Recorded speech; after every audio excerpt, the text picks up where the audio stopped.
Hello everybody, welcome back to Art Symbol Studios. It's Sketchbox time, yay, let's open it. Here's our artwork of the month. You guys can follow. And this is our first item. We have watercolor paper toned from Hanemule. It's made for Sketchbox. It's 4x6, 200 GSM, and there are 15 sheets in here.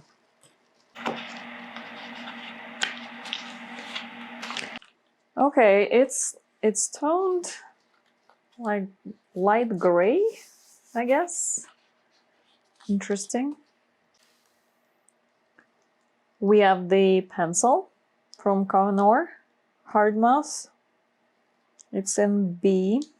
It looks pretty.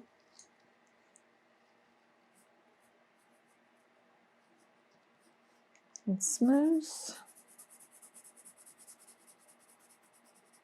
The paper is like a little bit textured, but just a little bit, not like too much.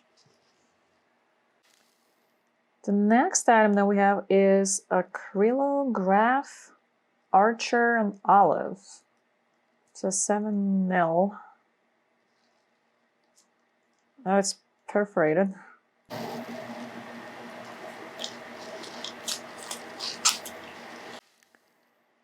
It is water-based. I think it's an acrylic marker. Yeah, it has this nib that you need to prime. Ooh, felt like it fell out. It makes a mess, like they all do. It's kind of an interesting color though. You guys see that? It's like muted bluish, purplish. I guess it's more purplish. Interesting. We have another one of those. Okay, so let's see. Okay, it's white. Let's see if it covers this. Ooh, nice. Looks pretty opaque. And this one, made in Japan. It's like a little teeny water brush. Where's it from? Who's this? It's a Kuritaki Zig Brush H2O Petite. We'll test it out. Oh, we had one of those before. So this is a Color Sparks watercolor powder in Wisteria. Just curious what it looks like. Ooh, that was a lot of water.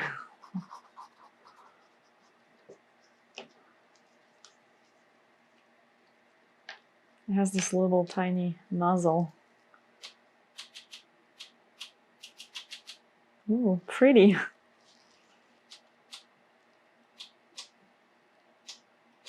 That's very pretty. I think this colors go well with this grayish tone.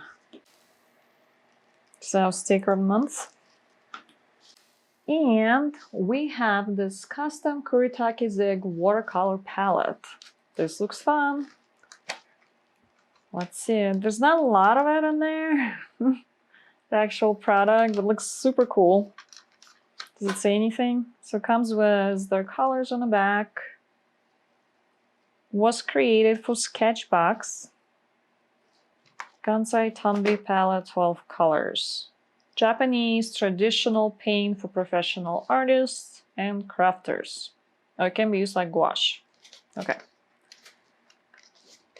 Let's see what are they looking like on the paper. There's a lot of, oh, this is very, very black.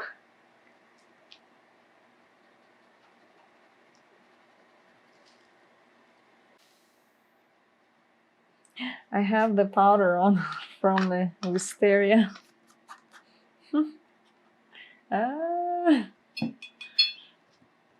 Okay, I think, well, let's use the other one. Let's use the other one. I don't want to contaminate So we'll have to use this last when you apply it so you don't make a mess. Okay, let's try this again. Let's try this again. So very nice black. And then I have this kind of a, it's not orange, almost just like a deep, deep yellow. Very cool.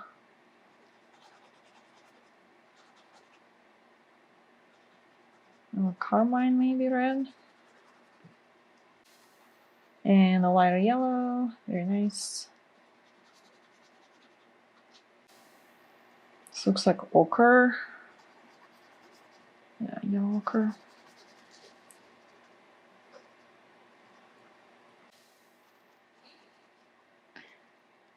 So the minty green, I like those. Making my swatches too large for the size of paper. Okay, so we have this olive green. And, ooh, this is like emerald maybe? Very nice blue, very bright. And dark blue. Kind of maybe like an Indian red or something like that. And it has this, I don't know. We can make other colors sparkly maybe. I think. Let's try it on like dark color. It's dry.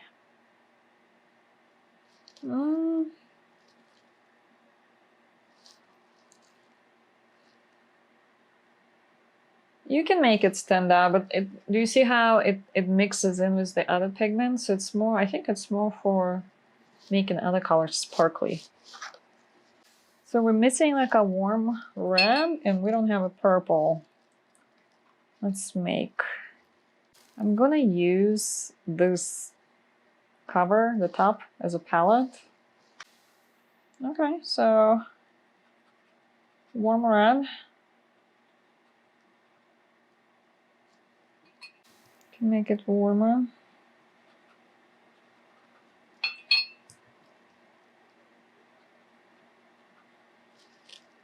I like it better when it's pre-mixed. And let's see if we can make a purple.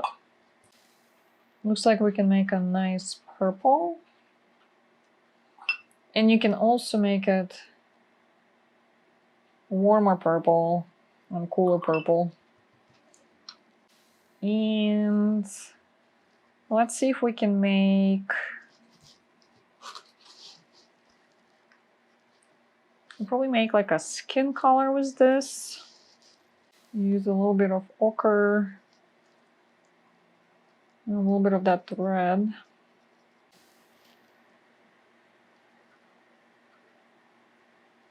Like a peachy toned skin color.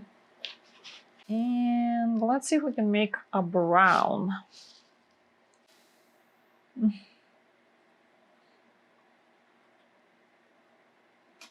Okay, I made a questionable brown, but I think,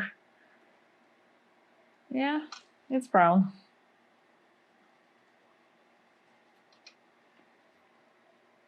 It's almost like this one. Okay, now I'm just making a gray. Okay, so we have this really cool watercolor set and basically all the colors that we want. We have a little brush. It's kind of nice. It's new, so it's pointy and it holds the shape really well. So it's stiff, so it's easy to control and make really, really thin lines with it if you wanted to.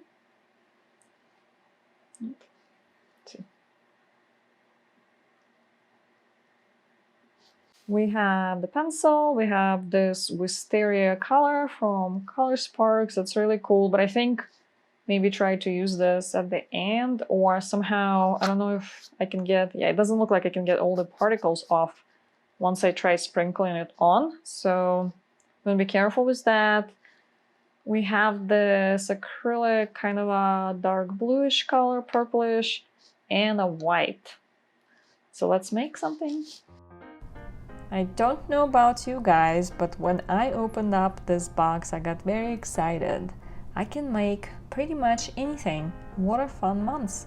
I ended up enjoying the process, but I did have a few surprises when products behaved unpredictably. First of all, the paper is absolutely amazing. I have put water and dried it and put more water, more drying, more water. It's seriously indestructible. I wish it was a little heavier so it wouldn't buckle as much, or you have to stretch it. I ended up securing it with the tape about halfway through. Then we have this beautiful pencil. I know it's not very exciting, but you know what? When I pack art supplies for me and my 7-year-old daughter, I tend to grab those slick looking ones. Black with gold. It's nice, it feels good in the hand, it's soft, and it's very functional. And here's the surprise. Archer and Olive acrylograph pen. The name is too long, but the product is surprisingly good. It's very opaque, it's very pigmented, and it's very permanent. It's repelling those watercolors and you can't really reactivate them once they're dry. That was the surprise. Kuritaki Zig Petite Brush. Another surprise. It stays surprisingly wet all the time. I didn't think it was a great match for this type of watercolor and paper because it was very hard to control. You have to pick up pigment off the while with paper dried brush to create a line. Minus paper and this type of watercolor that goes everywhere, I'll probably like this brush a lot. Usually I struggle to keep the brush wet when I'm traveling with limited supplies. This could work out really great. For some reason, I thought color sparks were overkill, probably because of all the colors I already have in the box, but I ended up using it anyways. I didn't use it like I normally would. I mixed it on a palette into one color, but the pigment is very strong, so I wanted it to pop. This brand has different colors that behave differently. For example, the olive is 3 different pigments, so it creates more variations. I like those better. Wisteria has 2 distinct colors. If you want to use it to its capacity, you have to make sure your side is undisturbed until dry. And the favorite item, custom Kuritaki Zig watercolor palette with 12 colors. It is absolutely gorgeous. It acts differently from Western watercolor. I think the pigments are not as finely grinded and they all create blooming effects. They're more opaque. For example, the lightest yellow I could actually use to lighten up some areas. Standard watercolor would never do that.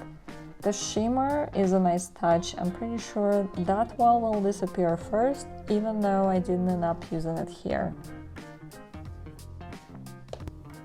So I wanted something folly for this painting, but I didn't want to use your standard yellow leaf or pumpkin.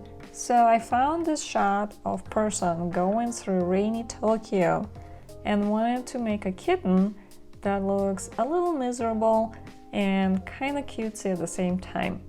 Also, if you're one of those people and analyzing the picture and the kitten is not wearing the clothes, so what's in the suitcase? It's food.